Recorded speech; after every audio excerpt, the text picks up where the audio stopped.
Friends, 3 days 3 variety ரைஸில் நாம் இப்போ ஃபஸ்ட்டு பார்க்க போகிறது கேரட் சாதம். அதுக்கு நாம் ஃபஸ்ட்டு கிரேட்டரில் கேரட்டை துருவி எடுத்து வச்சுக்கலாம்.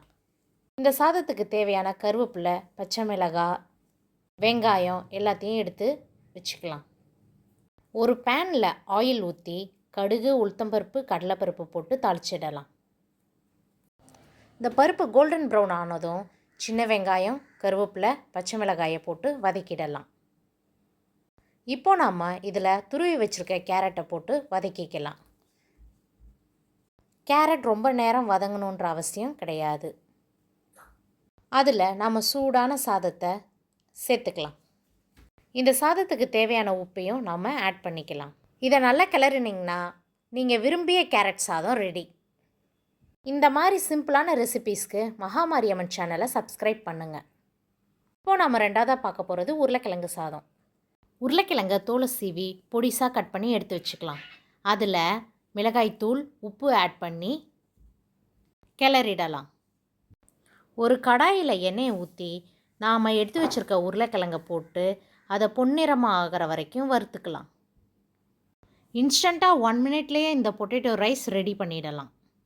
இந்த உருளைக்கிழங்கு சாதம்னா பிடிக்காத குழந்தைங்களே யாருமே இருக்க மாட்டாங்க. இப்போ நாம் செஞ்சு வச்சுருக்க இந்த உருளைக்கிழங்கை சைட் டிஷ்ஷாகவும் நம்ம யூஸ் பண்ணிக்கலாம். இப்போது நாம் சூடான சாதத்தை ஆட் பண்ணிக்கலாம். இந்த சாதத்துக்கு தேவையான உப்பையும் நாம் சேர்த்து கிளறினோன்னா சூப்பரான உருளைக்கிழங்கு சாதம் ரெடி. இதை கண்டிப்பாக நீங்களும் ஒரு வாட்டி ட்ரை பண்ணி பாருங்கள். டேஸ்ட்டு அட்டகாசமாக இருக்கும். இப்போ நாம் மூணாவதாக பார்க்க போகிறது பிளாக் சன்னா ரைஸ். இதை சென்னா புலாவ்னு சொல்லலாம்.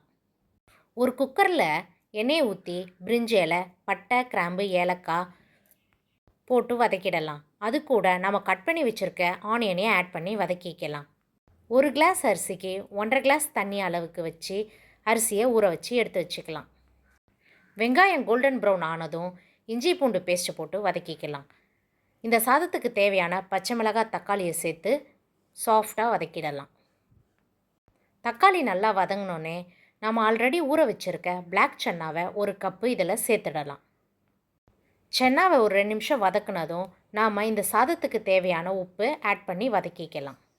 இதில் 1 ஸ்பூன் தயிர் ஊற்றிட்டு தேவையான தண்ணியை ஊற்றி கொதிக்க விடலாம்.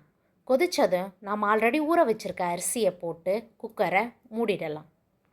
2 விசில் விட்டு இறக்குனிங்கன்னா சூடான சூப்பரான சென்னா புலாவ் ரெடி. இந்த சாதத்தை எல்லா குழந்தைங்களும் விரும்பி சாப்பிடுவாங்க.